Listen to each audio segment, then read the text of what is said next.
and given that context, wanted to understand what is your strategy for attracting a lot of FDI, because I've seen you have delivered successfully on the government promise for Kia, and also you're quoting Foxconn and Brookfield. What do you see your strategy for bringing a lot of FDI investments to the state of AP? Fundamentally, two things. Number one, India requires a lot of policy intervention at the national level to attract greater investments to our nation. See, today, honestly, it's not just about competing amongst ourselves as states, but we are also competing with other countries. I'm competing with Vietnam for attracting electronics investments. I'm competing with Ecuador on aqua exports.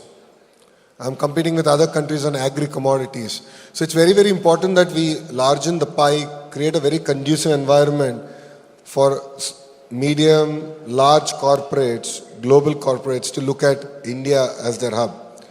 Second, it's no longer about ease of doing business, it's about speed of doing business. So all the business process re-engineering that we're doing as state is to focus on speed of doing business. So, when I met Chandra sir, who's the chairperson of Tata Sons, and I was asking him what his advice to me would be, he said, just focus on speed of doing business. And he said, today corporates are spending $2, $3, $5 billion on each project.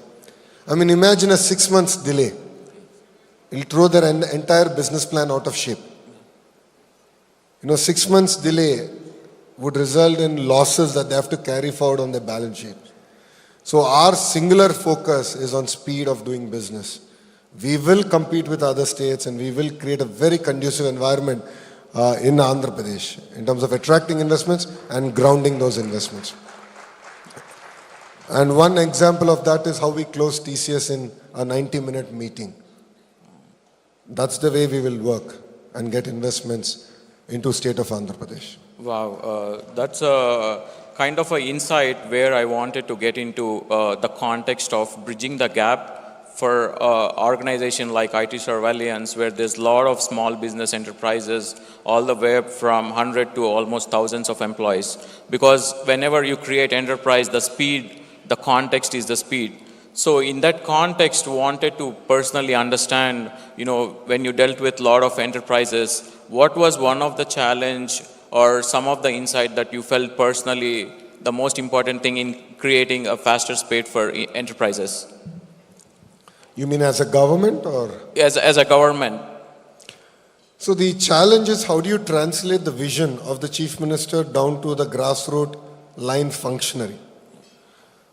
So the Chief Minister has a clear vision to attract investments. Every meeting he talks about how many jobs did we create. But the problem that I see even at the grassroots level, at the field level, is there is still the need for greater momentum. The tendency is to tell how not to do things. And that's the challenge that we struggle with. So we are in the process of bringing about that change, institutional change, among the officers, among the political system in Andhra Pradesh to drive and be very focused on getting investments and creating local jobs.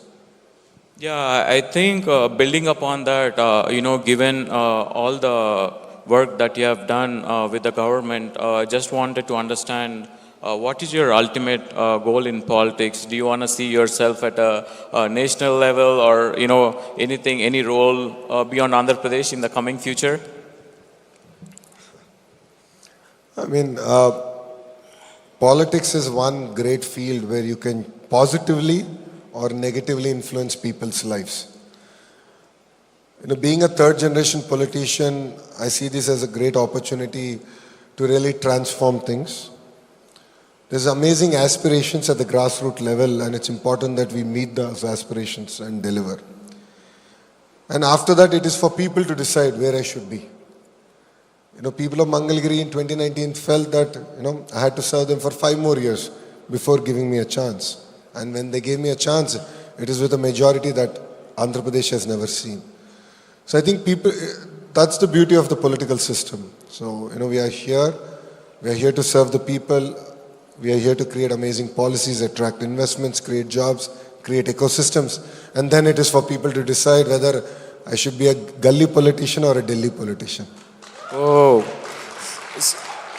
so given that, Lokesh Garu, one of the other thing, a lot of, people in the audience would love to know is, you are back home at the ripe age or early age of 32, 33 to run an enterprise and to get into government. So what would be your advice for a lot of, young and dynamic leaders out there?